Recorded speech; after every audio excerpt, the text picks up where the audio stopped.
Wonderful, and it's in such a fantastic location in a little village in South Korea. What more would you want? 안녕하세요, South Korea. 지금 미국 보수 언론계가 발칵 뒤집혔습니다. 폭스뉴스에서 15년째 앵커로 일하며 한국은 미국 방위비를 축내는 나라라고 수십 번 방송했던 앵커가 자기 입으로 내가 15년간 틀렸다고 공개 고백해버린 겁니다. 그녀가 올린 게시물이 사흘 만에 리트윗 50만을 찍었고 CNN과 BBC까지 긴급 보도에 나섰습니다. 그런데 이 앵커가 한국에 간 이유가 더 충격적입니다. 관광도 아니고 취재도 아니었습니다. 딸이 사라졌기 때문입니다. 그리고 72시간 뒤 그녀의 세계관이 완전히 무너졌습니다. 도대체 그 72시간 동안 한국에서 무슨 일이 벌어진 걸까요? 15년간 미국에서 한국을 가장 많이 말한 사람이 한국을 가장 모르는 사람이었습니다. 저는 레이첼 밀러입니다. 폭스뉴스 앵커 15년 차.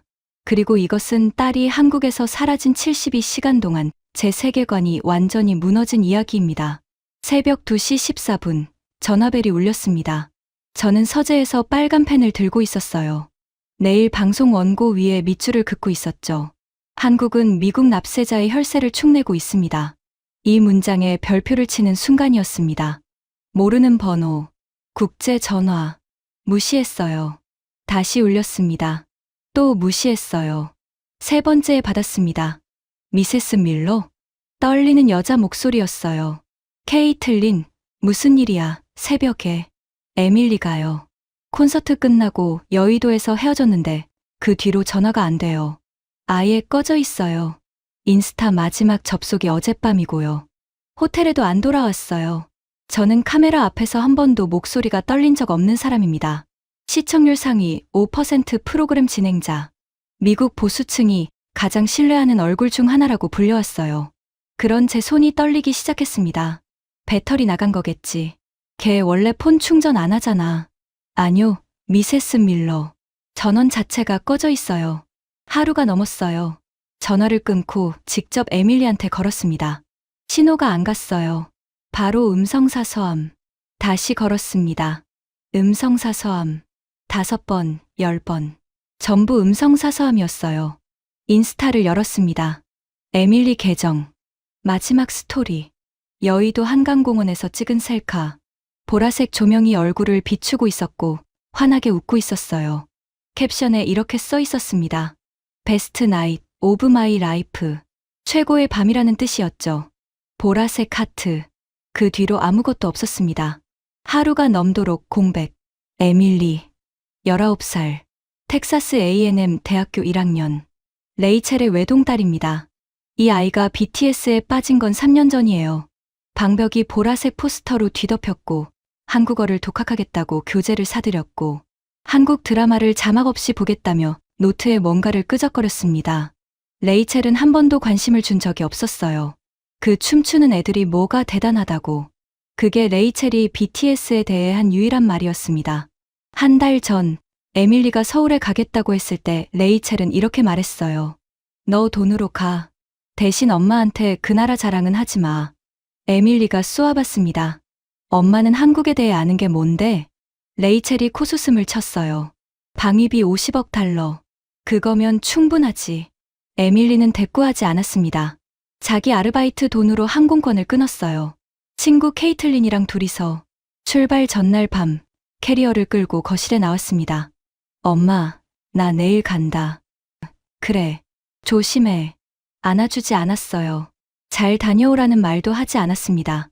레이첼은 서재에서 내일 방송 원고를 보고 있었거든요. 한국 방위비 분담금 관련 원고.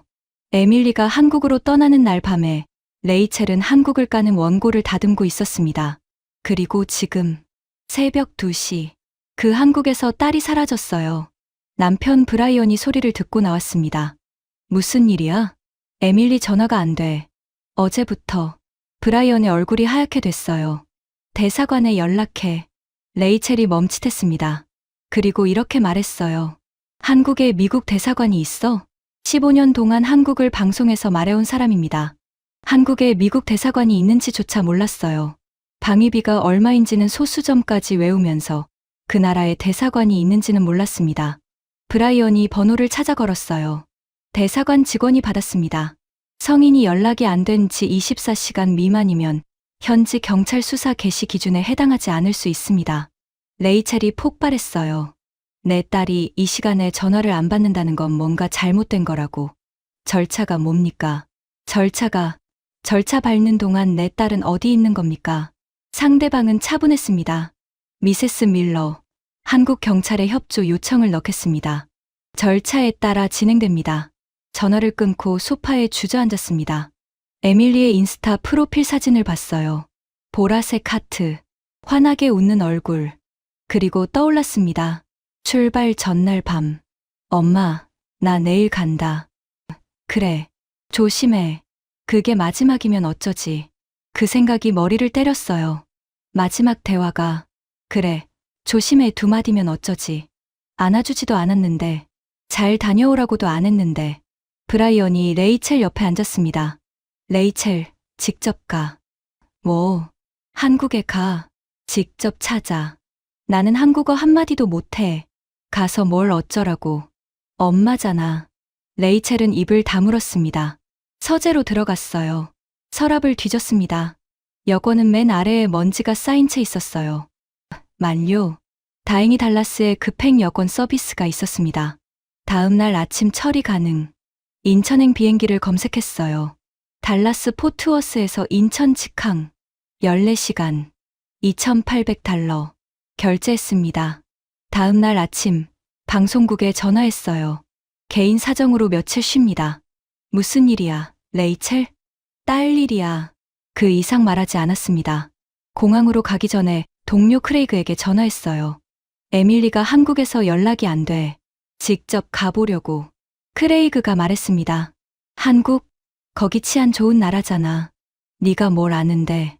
레이첼, 네가 방송에서 맨날 까는 나라잖아. 근데 막상 가본 적은 없잖아. 레이첼은 대답하지 못했습니다. 처음으로 할 말이 없었어요. 비행기에 올랐습니다. 14시간. 기내식이 나왔지만 손도 안 댔어요. 승무원이 한국어로 안내방송을 했습니다. 레이첼한테 한국어는 그냥 소음이었어요. 알아들을 수 있는 단어가 하나도 없었습니다. 그런데 에밀리는 이 언어를 알아듣는다고 했어요. BTS 때문에 독학했다고. 방에서 한국어 교재 펼쳐놓고 혼자 공부하는 걸 본 적이 있습니다. 레이첼은 그때 이렇게 말했죠. 쓸데없는데 시간 낭비하지 마. 쓸데없다고 한 그 언어를. 지금 레이첼은 한마디도 못하면서 그 나라로 가고 있었습니다. 딸을 찾으러요. 서재 책상 위에 놓고 온 원고가 떠올랐어요. 빨간 펜 밑줄. 한국은 미국 납세자의 혈세를 축내고 있습니다. 그 문장을 수십 번 썼고 수백만 명 앞에서 읽었고 한 번도 의심하지 않았어요. 그런데 지금 그 나라로 가고 있었습니다. 혈세가 증발하는 나라가 아니라 딸이 사라진 나라로요. 14시간 뒤 인천공항에 내립니다. 한국어 한마디 못하는 채로, 딸이 어디 있는지도 모르는 채로. 그때는 몰랐습니다. 그 나라가 제 딸을 어떻게 지키고 있었는지를요. 인천공항에 내렸을 때 새벽 5시였습니다. 14시간을 날아왔어요. 한 숟가락도 못 먹었고 1시간도 못 잤습니다. 비틀거리면서 입국장을 지났어요. 첫인상이 이상했습니다. 깨끗했어요. 너무 깨끗했습니다. 바닥이 반짝거렸어요. 달라스 포트워스 공항은 자국이 바닥에 붙어 있고 쓰레기통 주변에 컵이 굴러다닙니다. 여기는 그런 게 없었어요. 새벽 5시인데 화장실도 냄새가 안 났습니다. 저는 속으로 생각했어요. 공항이야 어디든 깨끗하지. 별것 아니야. 문제는 그 다음이었습니다. 밖으로 나오니까 한글 간판뿐이었어요. 택시 승강장을 찾았는데 표지판이 한국어. 택시 기사한테 말을 걸었습니다. 명동, 호텔, 명동. 영어로 말했습니다. 기사가 고개를 갸웃했어요. 50대 후반으로 보이는 남자였습니다. 저는 휴대폰을 꺼내 호텔 주소를 보여줬어요. 영어로 된 주소였습니다. 기사가 한참 들여다보더니 고개를 끄덕였어요. 내비게이션에 뭔가를 입력했습니다. 차가 출발했어요. 창밖으로 새벽 서울이 보였습니다. 고속도로가 넓었어요. 깨끗했고요. 가로등 불빛이 일정한 간격으로 줄지어 있었습니다. 도로 위에 쓰레기가 없었어요. 텍사스 고속도로에는 타이어 파편이나 비닐봉지가 굴러다니는데 여기는 그런 게 보이지 않았습니다. 20분쯤 달렸을까요? 기사가 갑자기 휴대폰을 꺼내더니 뭔가를 열심히 누르기 시작했어요. 운전 중에요. 뭐 하는 거지? 그리고 화면을 저한테 보여줬습니다. 구글 번역이었어요. 화면에 영어가 떠 있었습니다. 걱정하지 마세요. 서울은 안전합니다. 영어로 그렇게 적혀 있었어요. 저는 화면을 봤어요. 그리고 기사를 봤습니다. 기사가 웃고 있었어요. 제 표정을 보고 불안해 보였나 봅니다. 새벽 5시에 혼자 택시 탄 외국인이 눈이 빨갛고 얼굴이 엉망이었으니까요. 저는 아무 말도 못했습니다. 고개만 끄덕였어요. 40분 만에 호텔에 도착했습니다. 명동의 비즈니스 호텔이었어요. 프런트에 직원이 있었습니다. 새벽인데도요. 20대 여직원이었습니다. 체크인 하시겠어요? 영어로 물었습니다. 발음이 꽤 정확했어요. 아니요. 체크인이 아니라 제 딸이 연락이 안 됩니다. 경찰에 가야 하는데 어떻게 가야 할지 모르겠어요. 저도 영어로 말했습니다. 직원의 표정이 바뀌었습니다. 사무적인 미소가 사라지고 진지한 얼굴이 됐어요. 잠깐만요. 직원이 메모지를 꺼냈습니다. 거기에 3개의 번호를 적었어요. 112는 경찰이에요. 119는 소방, 9급이고요.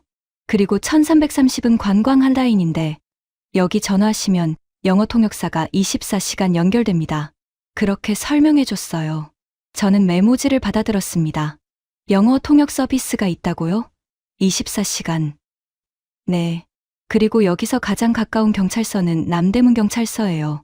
걸어서 15분이지만 택시 타시면 5분이에요. 직원이 카운터 뒤로 가더니 전화기를 들었습니다. 한국어로 뭔가를 빠르게 말했어요. 1분쯤 통화하고 끊었습니다. 택시 불렀어요. 3분이면 와요. 그리고 기사님한테 남대문 경찰서라고 말해뒀으니까 주소 안 보여주셔도 돼요. 저는 멍하니 서 있었습니다. 이 사람은 지금 자기 업무 범위 밖의 일을 하고 있었어요. 호텔 프런트 직원이 경찰서 택시를 잡아주는 게 매뉴얼에 있을 리 없잖아요. 미국 호텔에서 이런 부탁을 하면 911에 전화하세요. 한마디로 끝납니다. 나가려는데 직원이 잠깐만요 하고 저를 불렀어요. 카운터 아래에서 물병 하나와 에너지바를 꺼냈습니다. 식사 못 하셨을 것 같아서요. 저는 물병을 받아들었습니다. 뭐라고 해야 할지 몰랐어요. 감사합니다. 그게 전부였습니다. 그 이상 말이 안 나왔어요. 밖으로 나왔습니다. 택시가 이미 와 있었어요. 탔습니다. 기사가 아무 말 없이 출발했어요. 주소를 물어보지도 않았습니다. 호텔 직원이 미리 말해둔 거죠. 택시 안에서 물병을 열었어요. 물을 마시면서 창밖을 봤습니다. 새벽 6시가 되어가고 있었어요.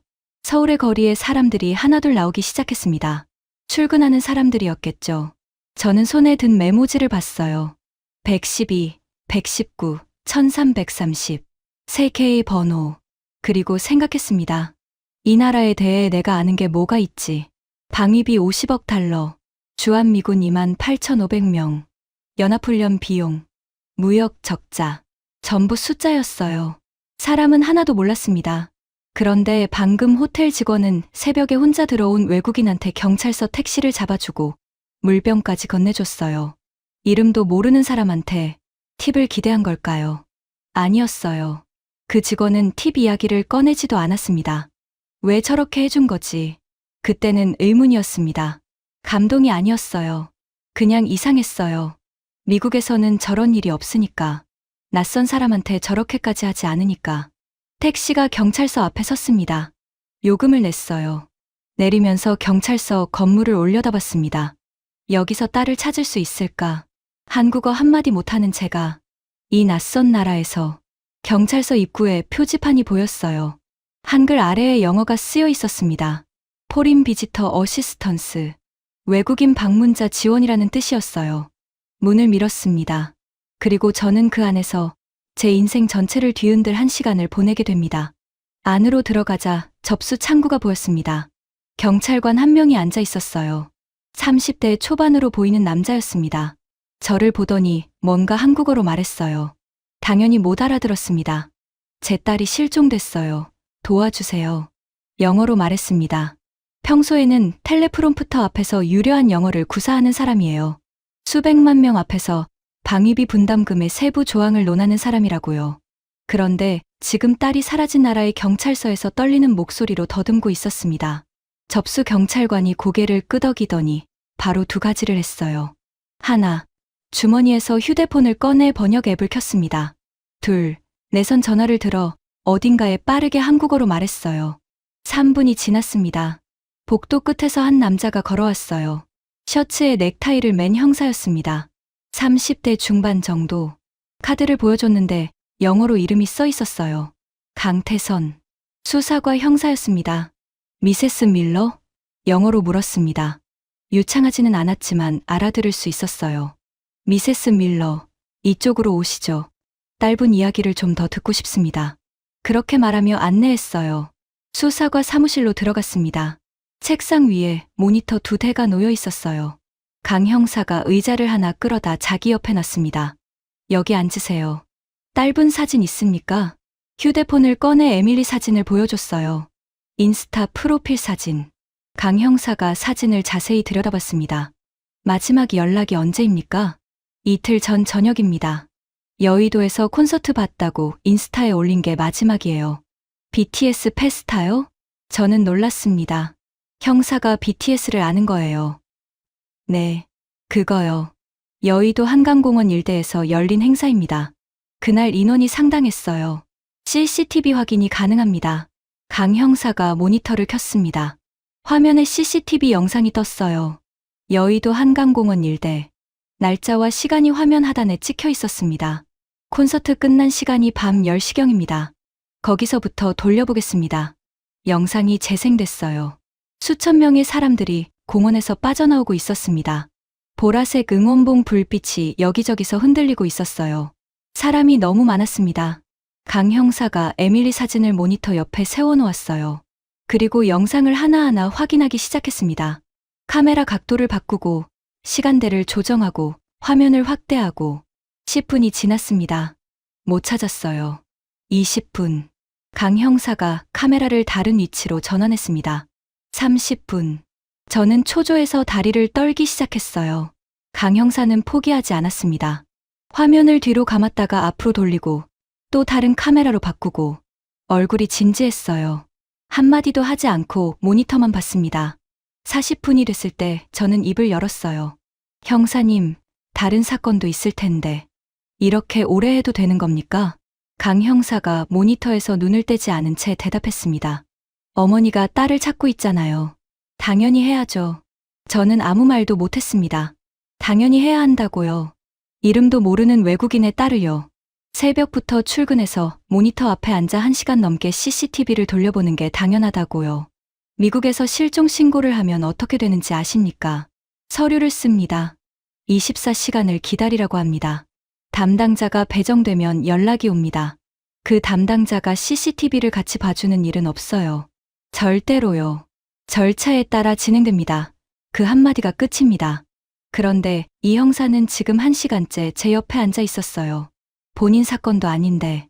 화면을 돌리다가 잠시 멈추고 눈을 비비고 다시 돌리고 1시간 12분.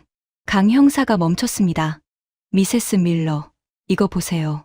화면을 가리켰어요. 공원 출구 쪽 CCTV였습니다. 시간은 밤 11시 27분. 사람들 틈에서 한 여자가 걸어가고 있었어요. 갈색 머리, 청재킷, 배낭 하나. 에밀리였습니다. 이게 딸분 맞습니까?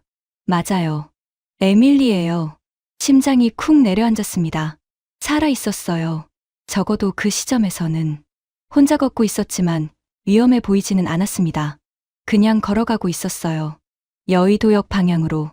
여의도역으로 가고 있네요. 지하철을 탔을 가능성이 높습니다. 강 형사가 키보드를 두드렸어요. 교통카드 사용 내역을 확인해 볼 수 있습니다. 딸분이 카드를 쓰셨다면 어디서 탔고 어디서 내렸는지 나옵니다. 그게 추적이 됩니까? 됩니다. 시간 좀 걸릴 수 있는데 확인해 보겠습니다. 강 형사가 전화를 들었어요. 어딘가에 한국어로 빠르게 말했습니다. 통화가 끝나고 저를 봤어요. 부산 쪽에도 연락해 두겠습니다. 혹시 다른 도시로 이동했을 수 있으니까요. 그리고 미세스 밀러.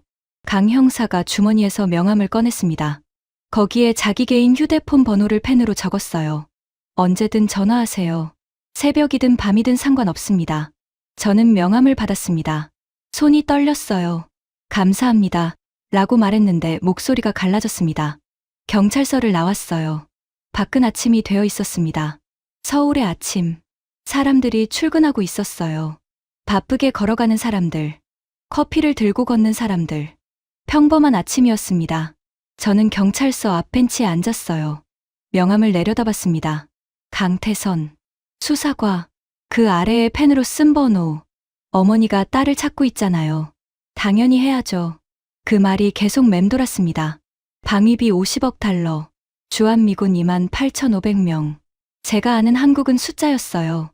그 숫자 뒤에 1시간 12분 동안 CCTV를 돌려주는 형사가 있을 거라고는 단 한 번도 생각해 본 적이 없었습니다. 그때 전화가 울렸어요. 강 형사였습니다. 미세스 밀러. 기차 예매 기록 나왔습니다. 딸분이 서울역에서 KTX를 탔습니다. KTX? 한국 고속열차입니다. 행선지가 부산역이에요. 부산. 서울에서 325km 떨어진 도시. 딸이 왜 거기로 갔는지 알 수 없었습니다. 하지만 움직여야 했어요. 서울역으로 가세요.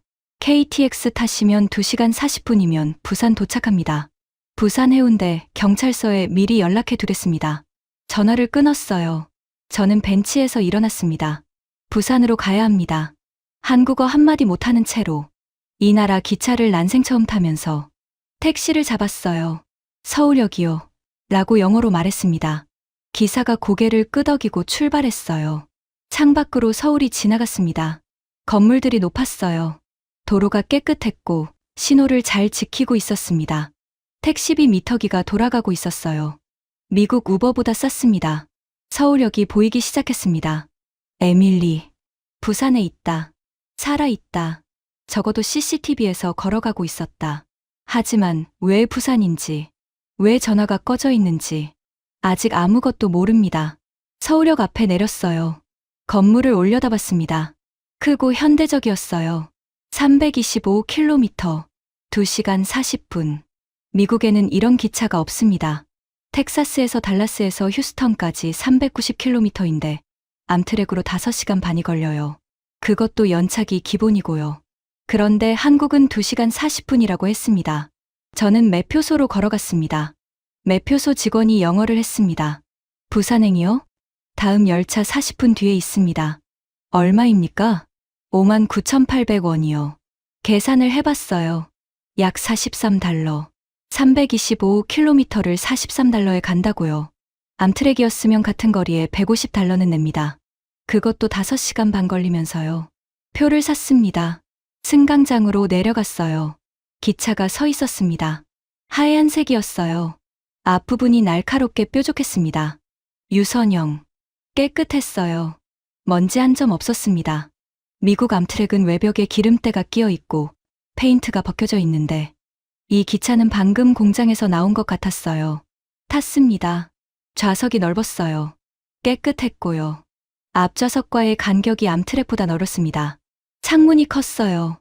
좌석마다 콘센트가 있었고 와이파이 안내 스티커가 붙어 있었습니다. 저는 창가에 앉았어요. 주위를 둘러봤습니다. 승객들이 조용했어요. 전화 통화하는 사람이 없었습니다. 미국 기차 안에서는 옆자리에서 스피커폰으로 통화하는 사람이 꼭 있거든요. 여기는 아무도 큰 소리를 내지 않았어요. 출발 시간이 됐습니다. 기차가 움직이기 시작했어요. 서울역을 빠져나갔습니다. 처음엔 천천히, 그러다가 속도가 붙었어요. 건물들이 빠르게 지나가기 시작했습니다. 휴대폰을 꺼냈어요. 속도 앱이 있었거든요. 화면을 봤습니다. 시속 150km. 건물들이 사라지고 논과 산이 나타났습니다. 속도가 계속 올라갔어요.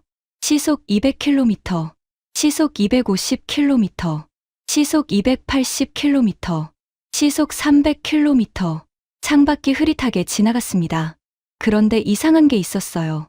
흔들림이 거의 없었습니다. 커피를 올려놓으면 안 쏟아질 정도였어요. 암트랙은 시속 150km만 돼도 객차가 덜컹거리는데 이 기차는 시속 300km에서 부드럽게 달렸습니다. 저는 속으로 생각했어요. 미국에는 이런 기차가 없다.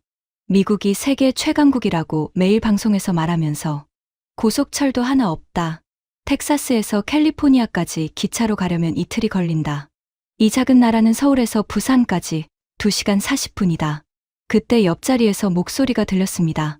괜찮으세요? 영어로 물었어요. 고개를 돌렸어요. 40대 초반으로 보이는 한국인 남자였습니다.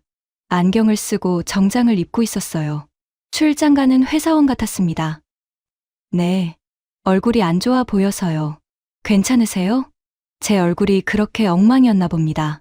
14시간 비행에 한숨도 못 자고 경찰서에서 1시간 넘게 CCTV를 보고 지금 딸을 찾으러 부산으로 가는 중이니까요. 딸이 부산에 있는 것 같은데 연락이 안 돼서요. 제가 왜 이 낯선 사람한테 이런 말을 했는지 모르겠어요. 피곤했던 거겠죠. 아니면 누군가한테 말을 하고 싶었던 거겠죠. 남자의 표정이 진지해졌습니다. 부산 어디쯤인지 아세요? 모릅니다. 해운대 경찰서에 가보라고 하더라고요. 남자가 휴대폰을 꺼냈어요. 뭔가를 검색하기 시작했습니다. 혹시 딸분이 게스트하우스에 묵고 있을 수도 있어요. 외국인 배낭여행객들이 부산 가면 해운대 쪽 게스트하우스에 많이 머무르거든요. 화면을 보여줬습니다. 해운대 근처 게스트하우스 목록이었어요. 10개가 넘었습니다. 전화번호까지 다 나와 있었어요. 이거 사진 찍어 두세요. 경찰서에서 안 되면 직접 전화해 보셔도 돼요. 저는 사진을 찍었습니다. 그리고 남자를 봤어요. 왜 이렇게까지 해주시는 겁니까? 진짜 모르겠었어요. 기차에서 옆자리에 앉은 사람이 낯선 외국인의 사정을 듣고 게스트하우스 목록까지 검색해주는 일이 미국에서는 없습니다. 절대로요. 뉴욕 지하철에서 옆 사람한테 말 걸면 미친 사람 취급받아요. 남자가 웃었습니다. 별거 아닌데요. 딸 찾으시는 거잖아요. 또 그 말이었어요. 경찰서 강 형사도 같은 말을 했습니다. 어머니가 딸을 찾고 있잖아요. 당연히 해야죠. 이 사람도 비슷한 말을 하고 있었어요. 딸 찾으시는 거잖아요. 마치 그것만으로 충분한 이유가 된다는 듯이. 미국에서는 이유가 충분하지 않으면 아무도 안 움직입니다. 돈이 되거나 의무가 되거나 법적 책임이 있거나 셋 중 하나는 있어야 해요. 그런데 이 나라 사람들은 이유 없이 움직이고 있었어요. 택시 기사는 번역 앱으로 서울은 안전합니다를 보여줬고 호텔 직원은 경찰서 택시를 잡아주고 물병을 건넸고 형사는 1시간 12분 동안 CCTV를 돌려줬고 지금 옆자리 이 사람은 게스트하우스 목록을 검색해주고 있었어요. 전부 이름도 모르는 외국인한테요. 대가도 없이요. 이상했습니다. 솔직히 불편했어요. 제가 아는 세상은 이렇게 작동하지 않거든요. 남자가 명함을 건넸습니다. 혹시 부산에서 도움 필요하시면 연락 주세요. 저도 부산 출장이라 오후까지는 있거든요. 저는 명함을 받았어요. 주머니에 넣었습니다. 강 형사 명함 옆에 기차가 터널을 지나갔어요. 다시 햇빛이 들어왔습니다. 창밖으로 산과 논이 번갈아 나타났어요. 가끔 작은 마을이 보였습니다. 기와지붕이 있는 집들. 작은 나라라고 생각했어요. 볼 것 없는 나라라고. 방위비나 축내는 나라라고. 지금 그 나라의 기차 안에 앉아 있었습니다. 시속 300km로 달리면서 이름 모를 사람의 도움을 받으면서 딸을 찾으러 가면서 2시간이 지났어요. 안내방송이 나왔습니다. 한국어 다음에 영어가 나왔어요. 다음 역은 부산역입니다. 기차가 속도를 줄이기 시작했습니다. 건물들이 다시 나타났어요. 바다가 보였습니다. 부산이었어요. 옆자리 남자가 말했습니다. 딸분 꼭 찾으시길 바랍니다. 감사합니다. 정말로. 기차가 멈췄어요. 부산역. 내렸습니다. 공기가 달랐어요. 바다 냄새가 났습니다. 서울과는 다른 냄새. 텍사스와는 완전히 다른 냄새. 주머니에 명함이 2장 있었습니다. 강태선 형사. 그리고 이름을 확인하지도 못한 기차 옆자리 남자. 이 나라 사람들은 왜 이러는 건지 여전히 이해가 안 됐어요. 하지만 질문이 바뀌고 있었습니다. 왜 이렇게까지 해주지? 에서 혹시 이게 원래 이런 건가? 로요. 해운대 경찰서로 가야 했습니다. 택시를 잡았어요. 해운대, 폴리스. 영어로 말했습니다. 기사가 고개를 끄덕이고 출발했습니다. 에밀리. 부산 어딘가에 있다. CCTV에서는 걸어가고 있었다. 기차 예매 기록으로는 부산역에서 내렸다. 그 다음은 모릅니다. 부산역 이후의 동선은 아직 아무도 모릅니다. 해운대 경찰서에서 나왔을 때 다리에 힘이 풀렸습니다. CCTV를 확인했어요. 부산역 출구까지는 에밀리가 찍혀 있었습니다. 거기까진 좋았어요. 문제는 그 다음이었습니다. 부산역을 나선 뒤 에밀리의 동선이 끊겼어요. 택시를 탄 건지 버스를 탄 건지 현금으로 이동했을 수도 있다고 했습니다. 교통카드 기록이 더 이상 없었어요. 해운대 경찰서 담당자가 말했습니다. 주변 게스트하우스 쪽으로 연락을 돌려보겠습니다. 시간이 좀 걸릴 수 있어요. 시간이 좀 걸린다. 그 말이 가장 무서웠어요. 시간이 얼마나 걸리는 건지, 하루인지, 이틀인지, 그 사이에 에밀리한테 무슨 일이 생기면 경찰서 앞 도로에 서 있었습니다. 어디로 가야 할지 몰랐어요. 부산이라는 도시에 대해 아는 게 아무것도 없었습니다. 서울에서 325km 떨어져 있다는 것, 바다가 있다는 것, 그게 전부였어요. 카페가 보였습니다. 건물 1층의 작은 카페. 들어갔어요. 주문을 해야 하는데 메뉴판이 한글이었습니다. 사진이 붙어 있길래 아메리카노처럼 보이는 걸 가리켰어요. 직원이 고개를 끄덕이고 만들어줬습니다. 4,500원. 약 3달러.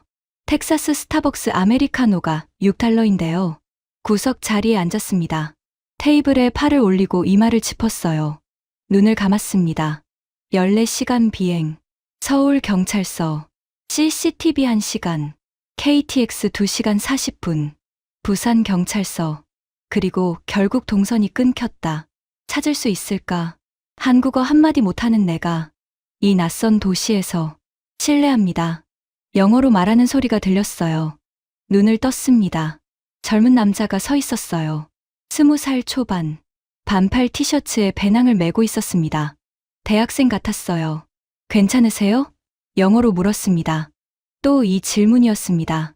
KTX 옆자리 남자도 같은 말을 했어요. 제 얼굴이 그렇게 처참해 보이나 봅니다. 솔직히 말하면 안 괜찮아요. 왜 이 낯선 사람한테 솔직하게 말했는지 모르겠습니다. 피곤했겠죠.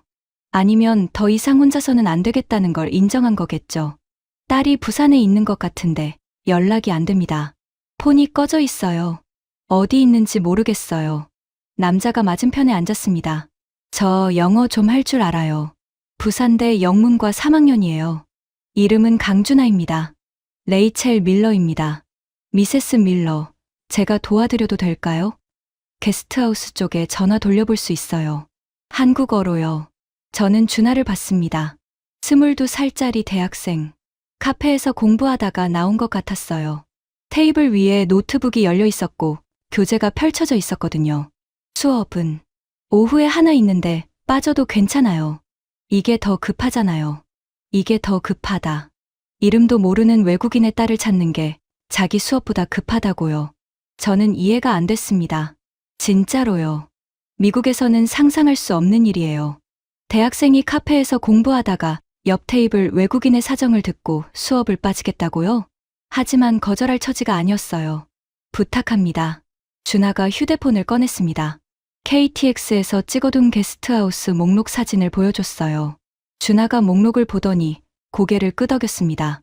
해운대 쪽이면 여기부터 해볼게요. 전화를 걸기 시작했어요. 한국어로. 하나하나. 안녕하세요. 혹시 미국인 여자분 묻고 계시나요? 19살이요. 갈색 머리에 청재킷 입고 있었을 거예요. 첫 번째.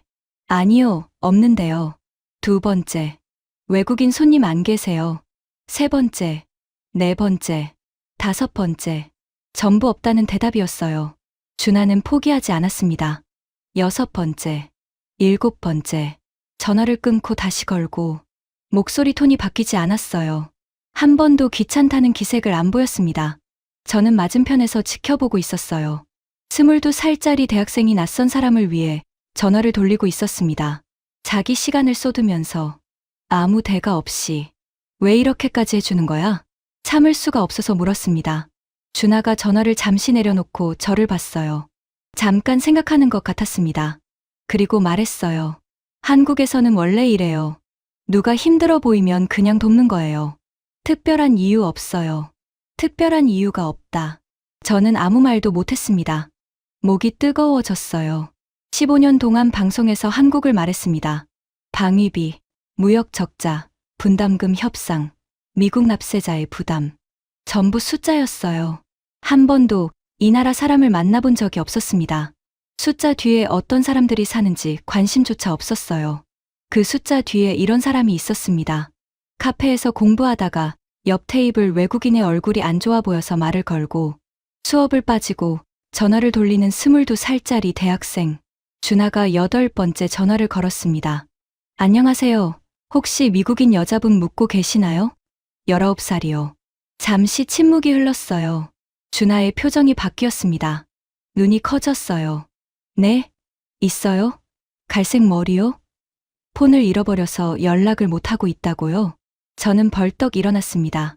준하가 저를 봤어요. 고개를 끄덕였습니다. 미세스 밀러, 찾은 것 같아요. 준하가 전화를 끊고 주소를 메모했습니다. 해운대 골목 안쪽에 있는 작은 게스트하우스였어요. 여기서 택시로 10분이에요. 같이 가시죠. 택시를 잡았습니다. 준하가 기사한테 한국어로 주소를 말했어요. 차가 출발했습니다. 저는 뒷좌석에서 주먹을 쥐고 있었어요. 손바닥에 땀이 찼습니다. 찾은 거야? 정말? 게스트하우스 사장님한테 확인한 게 전부였어요. 미국인 여자, 갈색 머리, 19살, 폰을 잃어버렸다. 에밀리가 맞을 수도 있고 아닐 수도 있었습니다. 하지만 상황이 너무 정확하게 들어맞았어요. 10분 뒤 택시가 멈췄습니다. 좁은 골목이었어요. 양쪽에 작은 건물들이 줄지어 있었고 빨래가 걸려 있었습니다. 텍사스 포트워스의 넓은 도로와는 완전히 다른 풍경이었어요. 간판이 보였습니다. 한글로 써 있었는데 그 아래에 영어로 작게 게스트하우스라고 적혀 있었어요. 여기에요. 준하가 앞장섰습니다. 문 앞에 섰어요. 저는 심호흡을 했습니다. 가슴이 너무 세게 뛰었어요. 문을 밀었습니다. 작은 거실 같은 공간이었어요. 바닥에 돗자리가 깔려 있었고 한쪽 벽에 선반이 있었습니다. 신발이 가지런히 놓여 있었어요. 그리고 봤습니다. 에밀리가 바닥에 앉아 있었어요. 앞에 큰 양푼이 놓여 있었습니다. 손에 칼을 들고 물을 깍둑 썰기 하고 있었어요. 옆에 70대쯤 돼 보이는 할머니가 앉아 있었습니다. 에밀리의 칼질을 보면서 손을 잡아 교정해주고 있었어요. 웃으면서요. 에밀리도 웃고 있었습니다. 한국어로 뭔가를 말하고 있었어요. 서툴렀지만 말이 되는 것 같았습니다. 할머니가 웃으며 고개를 끄덕이고 있었으니까요. 뒤쪽 부엌에서는 50대 여자가 냄비 앞에 서 있었어요. 된장찌개 냄새가 났습니다. 구수한 냄새. 텍사스에서는 맡아본 적 없는 냄새였어요. 맘? 에밀리가 저를 봤습니다.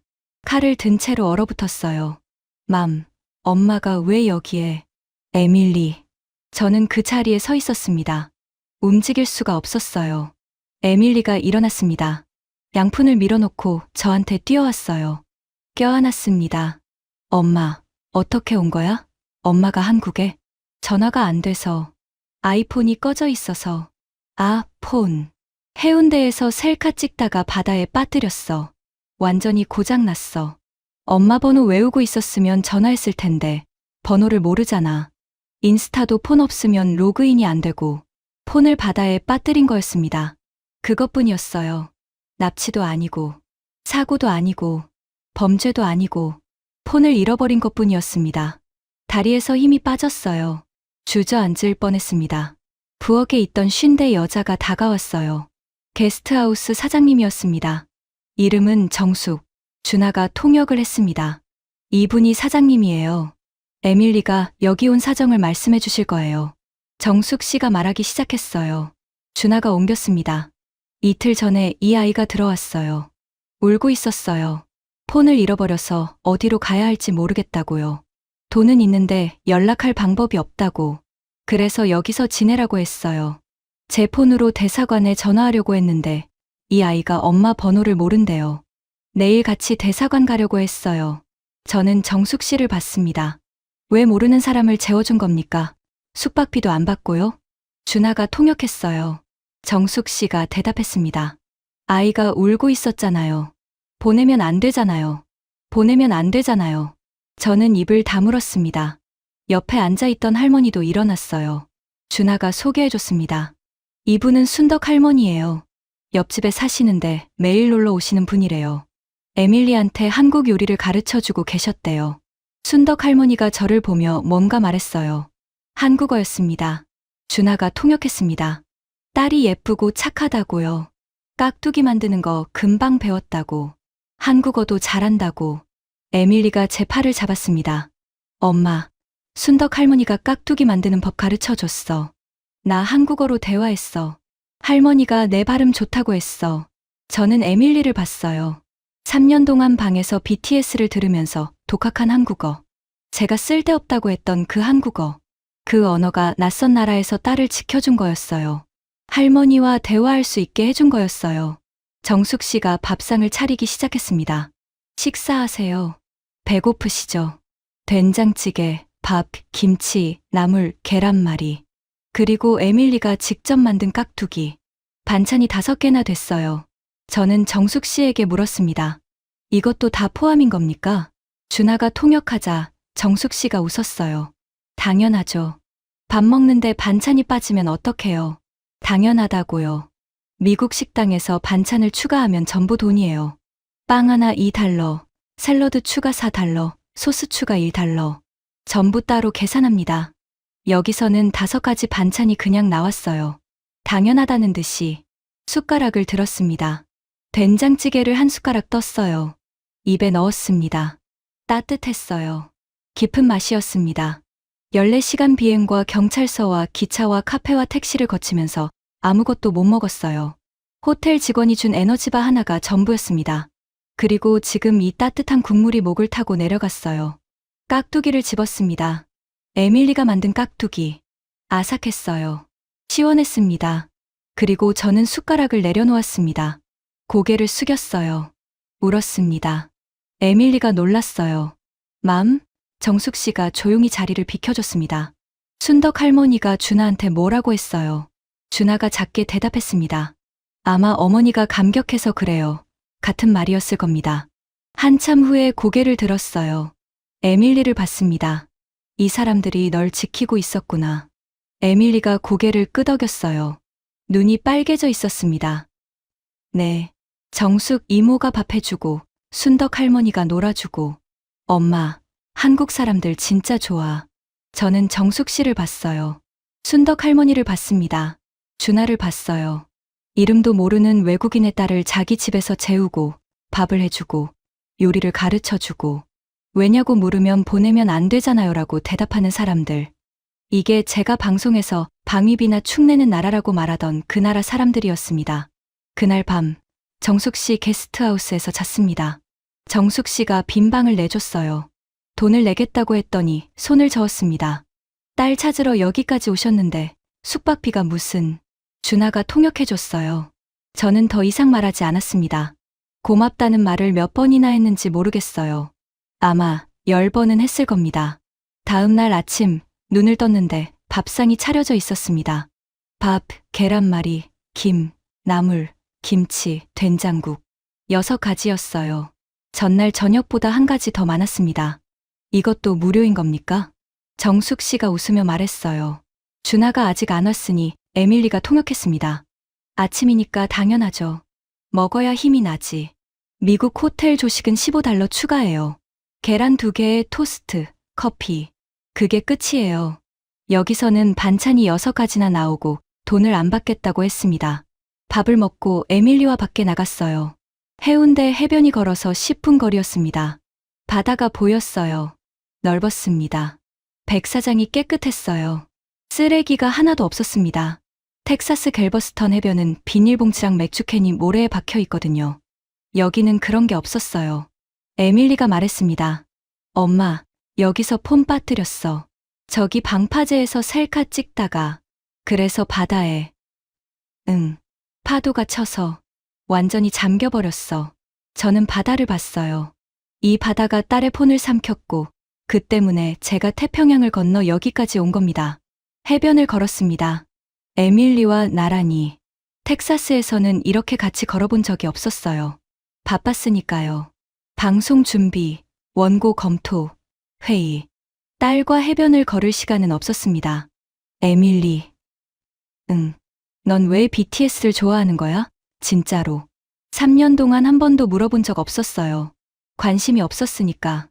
10대 유행병이라고 치부했으니까. 에밀리가 잠시 걸음을 멈췄습니다. 엄마, BTS 노래 가사 알아? 봄날이라는 노래가 있는데 보고 싶다는 내용이야.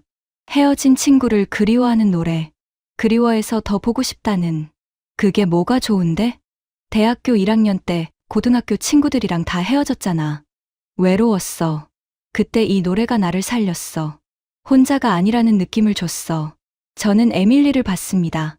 대학 1학년. 외로웠다고요. 저는 몰랐어요. 물어본 적도 없었으니까.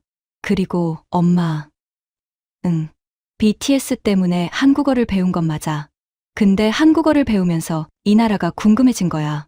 어떤 나라에서 이런 음악이 나오는지, 어떤 사람들이 사는지. 그래서 온 거야. 저는 아무 말도 못했어요. 엄마는 한국을 돈으로만 봤잖아. 방위비, 무역 적자. 근데 이 나라엔 사람이 있어. 나를 도와준 정숙 이모도, 순덕 할머니도, 엄마를 도와준 그 경찰 형사님도. 맞는 말이었습니다. 반박할 수가 없었어요. 저녁 때 시장에 갔습니다. 에밀리가 가보고 싶다고 했거든요. 좁은 골목에 가게들이 줄지어 있었어요. 생선 냄새, 튀김 냄새, 떡 냄새. 미국 마트와는 완전히 다른 세계였습니다. 회를 먹었어요. 에밀리가 주문했습니다. 한국어로요. 주인 아주머니가 웃으면서 회를 썰어줬어요. 접시가 컸습니다. 회가 많았어요. 한 점 먹어봤습니다. 신선했어요. 텍사스 스테이크만 먹던 입에 이 생선이 이렇게 부드러울 줄 몰랐습니다. 반찬이 또 나왔어요. 김치, 무생채, 콩나물, 미역줄기. 무료였습니다. 이것도 공짜야? 에밀리가 웃었어요. 엄마, 한국은 반찬이 원래 공짜야. 리필도 돼. 계산했습니다. 4만 원. 약 28달러. 둘이 배 터지게 먹고 28달러. 텍사스에서 스테이크 하나가 45달러인데. 밤에 해운대 해변을 다시 걸었어요. 밤 10시였습니다. 사람들이 아직 산책하고 있었어요. 젊은 커플, 가족, 친구들. 밤인데 무섭지 않았습니다. 텍사스에서 밤 10시에 해변을 걸으면 목숨을 걸어야 해요. 갤버스턴 해변은 해가 지면 총기 사건 뉴스가 나오는 곳입니다. 여기는 10시에 아이들이 뛰어다니고 있었어요. 안전하네. 제가 말했습니다. 응. 한국은 원래 안전해. 에밀리가 대답했어요. 광안대교가 보였습니다. 불빛이 바다에 비치고 있었어요. 파란색, 보라색, 분홍색. 아름다웠습니다. 아름다운 나라네. 제가 처음으로 한 말이었어요. 한국이라는 나라에 대해 긍정적인 말을 한 건 생전 처음이었습니다. 15년 동안 방송에서 이 나라를 수백 번 언급했지만 한 번도 아름답다고 말한 적은 없었어요. 호텔로 돌아오는 길에 편의점이 보였습니다. 불이 환하게 켜져 있었어요. 밤 11시인데 들어갔습니다. 문이 열리면서 딩동 소리가 났어요. 어서 오세요. 직원이 웃으며 인사했습니다. 밤 11시예요. 안을 둘러봤어요. 깨끗했습니다. 상품이 가지런히 진열돼 있었어요. 삼각김밥이라는 걸 에밀리가 집었습니다. 맥주도 샀어요. 밖에 나와서 벤치에 앉아 먹었습니다. 삼각김밥을 한 입 베어 물었어요. 맛있었습니다. 편의점 음식인데 참치가 부드럽고 밥이 촉촉하고 김이 고소했어요. 미국 편의점 샌드위치는 빵이 딱딱하고 상추가 시들어 있거든요. 이건 달랐습니다. 24시간 편의점.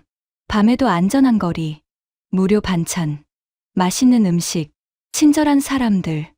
미국에 없는 것들이었어요. 아니, 미국뿐만이 아닙니다. 제가 아는 어떤 나라에도 이런 건 없었어요. 게스트하우스에 돌아왔습니다. 에밀리가 먼저 잠들었어요. 저는 잠이 오지 않았습니다. 휴대폰을 꺼냈어요. 메모장을 열었습니다. 타이핑을 시작했어요.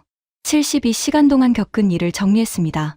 택시 기사의 번역 앱, 호텔 직원의 물병, 강 형사의 1시간 12분, KTX 옆자리 남자의 게스트하우스 목록, 준하의 하루, 정숙 씨의 빈 방, 순덕 할머니의 깍두기, 무료 반찬, 24시간 편의점, 밤에도 안전한 해변. 전부 이름도 모르는 사람들이 해준 일이었어요. 대가 없이요. 나는 15년 동안 이 나라를 숫자로만 봤습니다. 그 생각이 머리를 때렸어요. 방위비 50억 달러, 주한미군 28,500명, 무역 적자. 그게 제가 아는 한국의 전부였어요. 그 숫자 뒤에 사람이 있다는 걸 한 번도 생각해 본 적이 없었습니다. 내가 틀렸다. 처음으로 그 생각을 했어요. 15년간 방송에서 한 말이 틀렸을 수도 있다는 생각을요. 메모장을 닫았습니다. 눈을 감았어요. 내일 서울로 올라가서 인천공항에서 비행기를 탑니다. 텍사스로 돌아갑니다. 하지만 돌아가서 뭘 할 건지, 예전처럼 방송 원고를 읽을 건지, 한국은 미국 납세자의 혈세를 축내고 있습니다. 그 문장을 또 읽을 수 있을 건지, 잠이 오지 않았습니다. 다음 날 아침, 정숙 씨가 또 밥상을 차려놨습니다. 이번에는 반찬이 7가지였어요. 어제보다 또 늘었습니다. 오늘 가시니까 든든하게 드세요. 에밀리가 통역해줬어요. 정숙 씨는 부엌에서 계속 뭔가를 싸고 있었습니다. 비닐봉지에 김밥을 넣고 있었어요. 기차에서 드시라고요. 저는 김밥 봉지를 받았습니다. 뭐라고 해야 할지 몰랐어요. 며칠 동안 모르는 외국인 모녀를 재워주고 밥을 해주고 마지막 날에는 도시락까지 싸주는 사람. 숙박비를 안 받겠다고 한 사람. 미국에서 이런 일은 없습니다. 호텔에서 체크아웃할 때 미니바 요금까지 청구하는 게 미국이에요. 순덕 할머니가 찾아왔습니다. 에밀리를 보더니 뭔가 한국어로 말했어요. 에밀리가 웃으면서 대답했습니다. 둘이 한참 이야기했어요. 저는 한마디도 못 알아들었지만 두 사람이 웃고 있었습니다. 에밀리가 돌아봤어요. 할머니가 다음에 오면 김장 같이 하자고 했어. 김장이 뭔데? 겨울에 김치 많이 담그는 거야. 온 동네가 같이 한대. 온 동네가 같이 김치를 담근다고요. 텍사스에서는 옆집 사람 이름도 모릅니다. 순덕 할머니가 제 손을 잡았어요. 두 손으로요. 주름진 손이었습니다. 뭔가 말했어요. 에밀리가 통역했습니다. 딸을 잘 키웠다고요. 예쁘고 착하고 한국어도 잘한다고. 저는 할머니를 봤습니다. 눈이 뜨거워졌어요. 제가 딸을 잘 키웠다고요. 딸이 좋아하는 음악을 한 번도 같이 들어주지 않은 엄마가요. 한국어 공부를 쓸데없다고 한 엄마가요. 한국에 간다는 딸한테 그 나라 자랑은 하지 말라고 한 엄마가요. 딸을 잘 키운 건 제가 아니었어요. 에밀리가 스스로 잘한 겁니다. 정숙 씨와 순덕 할머니에게 인사하고 나왔어요. 택시를 타고 부산역으로 갔습니다. KTX를 탔어요. 또 시속 300km, 2시간 40분. 서울역에 도착해서 강 형사한테 전화했습니다. 찾았습니다. 무사합니다. 다행이에요, 미세스 밀러. 정말 다행입니다. 강 형사 목소리가 밝아졌어요. 이 사람은 저를 딱 한 번 만났을 뿐이에요. 그런데 진심으로 기뻐하는 게 느껴졌습니다. 형사님, 정말 감사합니다. 그 1시간 12분. 평생 잊지 않겠습니다. 별 말씀을요. 어머니니까요. 또 그 말이었어요. 어머니니까. 당연히 해야 하니까. 한국에서는 원래 이러니까. 인천공항에 도착했습니다. 출국 수속을 밟았어요. 에밀리가 면세점을 가겠다고 했습니다. 엄마, 잠깐만. 에밀리가 뭔가를 사왔어요. BTS 앨범이었습니다. 2장. 하나는 내 거고, 하나는 엄마 거야. 내 거? 응. 봄날 들어봐. 엄마도 좋아할 거야. 저는 앨범을 받았습니다. 보라색 표지였어요. 3년 동안 에밀리 방벽에 붙어 있던 그 색깔. 고맙다. 에밀리가 웃었어요. 엄마가 BTS 앨범을 받다니. 탑승 게이트에 앉았습니다. 비행기 출발까지 1시간. 에밀리는 옆에서 졸고 있었어요. 저는 휴대폰을 꺼냈습니다. X앱을 열었어요. 어젯밤 메모장에 적어둔 글을 다시 읽었습니다. 고쳐야 할 부분이 있었어요. 수정했습니다. 다시 읽었습니다. 또 수정했습니다. 최종본이 완성됐어요. 나는 15년간 폭스뉴스에서 한국을 방위비나 갉아먹는 나라라고 방송했다. 내 딸이 서울에서 사라졌을 때 나는 한국어 한마디 못하는 채로 그 나라에 갔다. 경찰관이 1시간 동안 CCTV를 같이 봐줬다. 대학생이 하루를 통째로 바쳐 통역해줬다.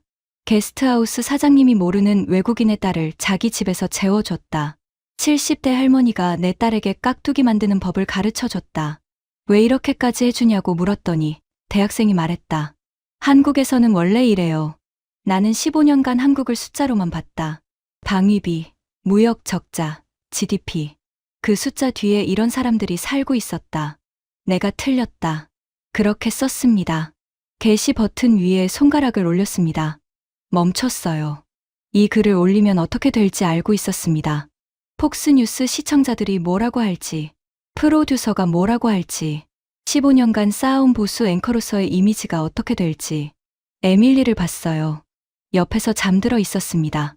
BTS 앨범을 품에 안고 있었어요. 이 아이가 사라졌을 때 이 나라 사람들이 지켜줬습니다. 이름도 모르는 사람들이 아무 대가 없이. 그걸 말하지 못하면 저는 겁쟁이에요. 게시를 눌렀습니다. 비행기에 올랐어요. 14시간 뒤 달라스에 도착합니다. 이륙했습니다. 창밖으로 인천공항이 작아졌어요. 한국이 작아졌습니다. 며칠 전 이 공항에 내렸을 때 저는 이 나라에 대해 아는 게 방위비 숫자밖에 없었어요. 지금은 달랐습니다. 강태선 형사를 알고, 준하를 알고, 정숙 씨를 알고, 순덕 할머니를 알았습니다. 시속 300km 기차를 알고, 무료 반찬을 알고, 새벽에도 열려있는 편의점을 알고, 밤에도 안전한 해변을 알았습니다. 숫자가 아닌 사람을 알게 된 겁니다. 에밀리가 잠에서 깼어요. 엄마, 또 올 거지? 저는 창밖을 보면서 대답했습니다. 올 거야. 처음으로 확신을 담아 말했어요. 달라스 공항에 내려서 폰을 켰습니다. 알림이 폭주했어요. 화면이 멈추지 않았습니다. X앱을 열었어요. 리트윗 8만, 좋아요 20만, 14시간 만에 댓글이 쏟아지고 있었습니다.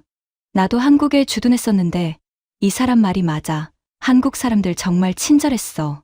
폭스뉴스 앵커가 이런 글을 올리다니 진짜 변하긴 변한 거네. 레이첼이 미쳤나? 한국 선전부에 세뇌당한 거 아니야? 감동이에요. 한국 사람으로서 자랑스럽습니다. 사흘 뒤 리트윗이 50만을 찍었습니다. CNN이 보도했어요. BBC도 다뤘습니다. 한국 언론에서도 기사가 나갔어요. 폭스뉴스 앵커, 한국에서 딸 찾은 뒤 15년간 틀렸다 고백. 방송국 프로듀서한테 전화가 왔습니다. 레이첼, 그 게시물 때문에 위에서 난리야. 다음 방송에서 정정하든지 아니면 정정? 뭘 정정해. 내가 쓴 건 전부 사실이야. 다음 방송. 앵커 데스크에 앉았습니다. 카메라 빨간불이 켜졌어요. 시청자 여러분, 오늘은 좀 다른 이야기를 하겠습니다. 한국 이야기를 했습니다. 강태선 형사가 1시간 12분 동안 CCTV를 돌려준 이야기. 22살 대학생 준하가 수업을 빠지고 하루 종일 전화를 돌려준 이야기. 정숙 씨가 모르는 외국인의 딸을 자기 집에서 재워준 이야기. 순덕 할머니가 깍두기 만드는 법을 가르쳐준 이야기. 방위비가 아니라 사람 이야기를요.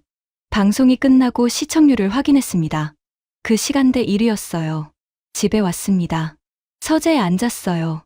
책상 위에 빨간 펜 밑줄 원고가 그대로 있었습니다. 한국은 미국 납세자의 혈세를 축내고 있습니다. 그 문장을 봤어요. 원고를 접어서 서랍에 넣었습니다. 에밀리가 방에서 나왔어요. 음악 소리가 들렸습니다. BTS. 봄날. 엄마, 그거 듣고 있어? 응. 비행기에서 들었는데 꽤 좋네. 에밀리가 웃었어요. 3년 동안 본 적 없는 종류의 웃음이었습니다. 엄마, 다음에 또 갈 수 있어? 가자. 이번엔 엄마가 먼저 가자고 할게. 에밀리가 껴안았어요. 엄마 최고야. 저는 에밀리의 등을 두드렸습니다. 출발 전날 밤에 하지 못했던 걸 지금 하고 있었어요. 그날 밤, 서재 모니터를 켰습니다. 한국어 학습 앱을 설치했어요. 첫 번째 레슨이 떴습니다. 안녕하세요. 따라 읽었어요. 서툴렀습니다. 안녕하세요. 에밀리가 문 앞에 서 있었습니다. 언제부터 보고 있었는지 모르겠어요. 엄마, 발음 틀렸어. 안녕하세요. 붙여서. 안녕하세요. 응, 그거야. 에밀리가 웃었습니다. 저도 웃었어요. 15년 동안 이 나라를 숫자로 봤습니다. 방위비 50억 달러, 주한미군 28,500명, 연합훈련 비용, 무역 적자. 카메라 앞에서 그 숫자들을 읽었어요. 수백만 명이 듣고 있었습니다. 한 번도 의심하지 않았어요. 그 숫자 뒤에 번역 앱으로 서울은 안전합니다를 보여주는 택시 기사가 있었습니다. 새벽에 물병을 건네는 호텔 직원이 있었습니다. 1시간 12분 동안 CCTV를 돌려주는 형사가 있었습니다. 수업을 빠지고 전화를 돌리는 대학생이 있었습니다. 모르는 아이를 자기 집에 재우는 게스트하우스 사장님이 있었습니다. 외국인 소녀에게 깍두기를 가르치는 할머니가 있었습니다. 한국은 숫자가 아니었습니다. 한국은 사람이었습니다. 한 달 뒤, 레이첼 밀러의 인스타그램에 사진 한 장이 올라왔습니다. 텍사스 포트워스 자택 부엌. 도마 위에 무가 놓여 있었어요. 옆에 에밀리가 서 있었습니다. 레이첼이 칼을 들고 물을 깍둑 썰기 하고 있었어요. 서툴렀습니다. 에밀리가 손을 잡아 교정해주고 있었어요. 부산에서 순덕 할머니가 에밀리한테 해줬던 것처럼 캡션이 달려 있었습니다. 딸한테 깍두기 만드는 법을 배우고 있습니다. 이 레시피는 부산의 70대 할머니에게서 왔습니다. 제가 이름도 몰랐던 나라에서요. 그렇게 적혀 있었어요. 댓글이 2만 개가 달렸어요. 석 달 뒤, 레이첼은 방송에서 한미동맹 특집을 진행했습니다. 예전과 달랐어요. 방위비 숫자만 읽지 않았습니다. 한국 경찰의 외국인 지원 시스템을 소개했어요. 112에 전화하면 통역이 연결된다는 것. 1330 관광 한라인이 24시간 운영된다는 것. 서울 CCTV 시스템이 실시간으로 연동된다는 것. 전부 자기가 직접 경험한 것들이었습니다. 방송 말미에 이렇게 말했어요. 동맹의 가치는 스프레드시트 위의 숫자로 측정할 수 없습니다. 저는 그걸 한국에서 배웠습니다. 몇 달이 지나고 레이첼의 한국어 실력은 자기소개 정도가 됐습니다. 안녕하세요. 저는 레이첼 밀러입니다. 한국을 좋아합니다. 발음은 여전히 서툴렀어요. 에밀리가 매주 교정해줬습니다. 준하한테는 매달 이메일을 보냈어요. 영어와 서투른 한국어를 섞어서 준하는 한 번도 빠지지 않고 답장했습니다. 가장 최근 이메일에 이렇게 써 있었어요. 미세스 밀러, 다음에 오시면 제가 부산 맛집 안내할게요.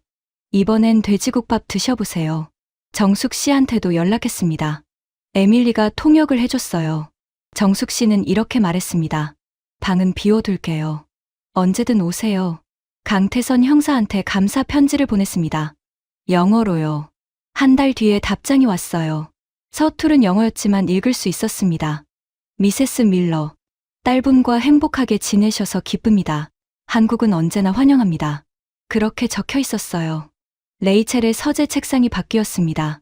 예전에는 빨간 펜 밑줄 원고가 놓여 있던 자리. 지금은 BTS 앨범이 놓여 있었어요. 그 옆에 한국어 교재. 그 옆에 정숙 씨가 보내준 고추장 한 병. 올여름, 레이첼과 에밀리는 다시 한국에 가기로 했습니다. 이번에는 레이첼이 먼저 항공권을 끊었어요. 서울, 부산, 제주도. 2주 일정. 이번에는 레이첼이 더 기대하고 있습니다. 텍사스 서재에서 한국어 앱이 열려 있었습니다. 오늘의 문장이 화면에 떠 있었어요. 감사합니다. 레이첼이 따라 읽었습니다. 감사합니다. 이번에는 에밀리의 교정이 필요 없었습니다.